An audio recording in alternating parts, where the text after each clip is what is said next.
Thank you for joining me today. It's Brian Gubernick, and welcome to the No Days Off podcast, where we believe that every single day brings a new opportunity to get better.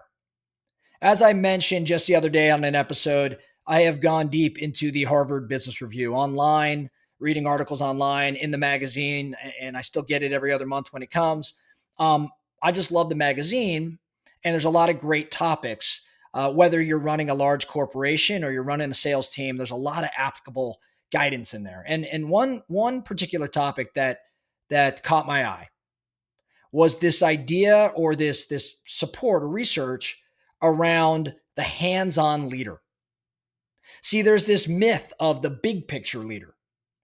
We've been taught that great leaders think big and delegate the rest, that a leader's job or CEO's job is to stay out of the weeds. The CEO's job is just to set vision and strategy and goals and then let others handle the execution. Even Peter Drucker, the famed researcher and individual who's kind of known for talking around management and leadership, even Peter Drucker once said the executive is not supposed to be a handyman, he's supposed to be a builder. Business schools echo that. They tell new CEOs, stop acting like COOs, operations people. Get out of the day-to-day, focus on the what and not the how. But what if the most successful leaders in the world all rejected that idea? What if their success wasn't in spite of being hands-on, but because of it? Well, the article I read studied 4 individuals at 4 major companies. Jeff Bezos at Amazon, Larry Culp at a company called Danaher, Eric Engstrom at an information company called Relax, and IG Toyoda at the company Toyota. When they studied these 4 companies, they found that these leaders in the company shared a pattern. That each leader built their business not just around what to achieve, but around how the work gets done. These individuals weren't micromanaging, they were system building.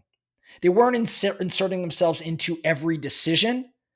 They were creating frameworks so that everyone else could make better decisions. These leaders didn't meddle, they coached. They didn't override, they elevated. They didn't hoard decisions, they taught others how to decide. And the result, these organizations, they didn't depend necessarily on the CEO being in the room because the method was built into the culture. At Relax, the CEO, Eric, he turned a 200-year-old publisher, once predicted to die in the internet age, into the best performing stock in the FTSE 100 history. How did he do that? He did it by drilling one question into every employee. He was asking, how does the customer measure value and how do we know? That was the question he'd ask. How does the customer measure value and how do we know? See, most companies track metrics that show how customers benefit the company through retention or lifetime value or transaction size. But Eric flipped it. His teams track how the company benefits the customer. Now, Bezos did the same thing at Amazon. He didn't just claim low prices. He built a bot to scrape thousands of competitors every day and just automatically was repricing products to make sure that they were staying the lowest. He didn't just talk about fast shipping. He measured down to the second how long each package took from the click on the computer to the doorstep. When the CEO shows obsession with customer outcomes, not just company outcomes, that obsession tends to spread. It becomes cultural. It creates mission clarity. So these CEOs obsessed over customer-defined metrics. A little different than what a lot of CEOs do. Next, these CEOs architected the way work gets done. By 2003, Amazon was already pretty massive. It was huge. And it was actually pretty slow. Employees described it as a tectonic plate and not an F-16. Bezos responded by redesigning how work happened. He created these small, independent, what he called 2-pizza teams. He banned PowerPoint decks in favor of 6-page narrative memos. And that's because he wanted deep thinking, not these bullet point presentations. He demanded vigorous debate in meetings. He treated decisions as two-way doors. meaning that most choices can be reversed, so move fast and experiment. This wasn't bureaucracy, it was architecture. He didn't just change culture, he built systems that empowered decision making closer to the front lines. I think that's the core difference between micromanaging and coaching. Micromanagers control outcomes, but hands on leaders like Bezos design environments where others can win. At Danaher, there was a concept Larry Culp deployed there. He built one of the most admired operating cultures in the world. And the way he did it, every year, 100 executives would fly in from around the globe for a week-long boot camp. They didn't just sit in lectures, though. They would fix real problems. Culp said that we force division presidents to develop a command of the how so that they can teach the how. Don't just say, go do that. Say, come do it with me. And that was Larry Culp's approach. So when Danaher acquires a company, the new leaders spend 2 months learning the Danaher business system, the voice of the customer, the value stream mapping, the problem solving. And when Culp went over to GE, he did the same thing. He led from the front lines. He's quoted as saying, the best leaders don't outgrow the trenches. The real fun is getting your hands dirty. So hands-on leadership isn't about proximity to tasks. It's about proximity to learning. And when a leader models curiosity, teaching starts to become contagious. At Toyota, Toyota with a D, the company's Toyota with a T, but Toyota, the leader with a D, he built a culture where every decision is an experiment. Experimentation became a way of life. From the factory workers to the executives, everyone had the opportunity to test hypothesis, right? Test a hypothesis, not just a hunch. So they don't chase transformations. They practiced Kaizen. And Kaizen is a function of continuous improvement.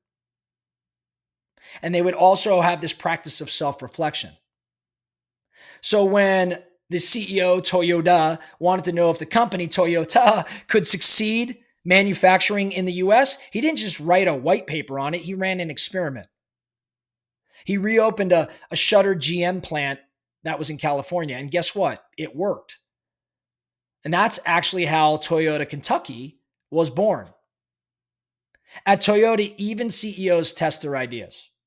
The decisions are made by evidence and not by rank. And that's why hands-on leaders aren't seen as micromanagers, they're seen as learners. At Relax, the CEO, Engstrom, there had a mantra that was a pretty simple one. He said, better, faster, cheaper, every year, forever.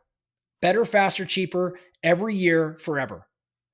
That was not a slogan. That was a system that he created. Every team had to translate that phrase into measurable improvement, which meant shorter turnaround times, higher fraud detection, better client insight. At Toyota, he refused to say the problem is solved. Instead, they would say the problem is managed because every fix can be improved. Bezos would say failure and invention are inseparable twins. Culp at Danaher built daily improvement into the company's heartbeat.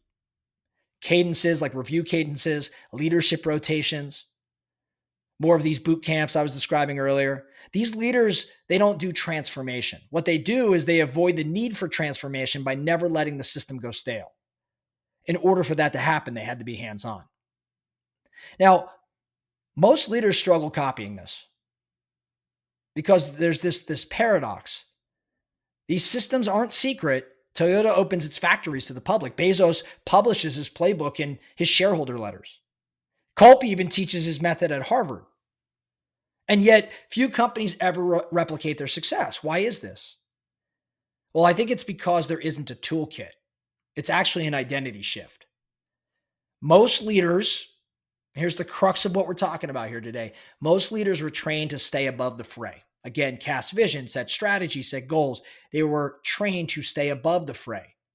But the hands-on leaders, like I'm describing here, have the discipline to move between altitude and detail, to zoom in without getting lost and zoom out without losing relevance. They don't dabble in the details. They enter with purpose, and they enter to teach or to model or to refine. I think that's why this style can't be faked. It's not a tactic, it's actually a way of being. So let's put what I'm talking about to work. Okay, here's your action item. I want you to ask yourself, do I lead the work or do I just review the work? Do I lead the work or do I just review the work? Pick an area of your business. Maybe it's sales calls or hiring interviews or something in the transactional details, and spend a week inside the how. Don't correct people. I just want you to observe and I want you to ask some questions. Things like, hey, what slows us down here? Or where does the customer actually feel value? Or how can I teach a better system instead of giving a better answer? At the end of this exercise, debrief with your team and ask, what did we learn from doing this together? That's how you become a system builder and not just this general oversight or supervisor. So as we wrap up, I want you to recognize the best leaders aren't above the work. They're actually inside it. They're teaching it, refining it, and elevating everyone around them. When you care as much about how the work gets done as you do about what gets done, you stop running a company and you start building one that can actually run without you. That's all we have for you today, the No Days Off podcast. Thank you so much for listening. And remember, every single day brings a new opportunity to get better. So let's get after it.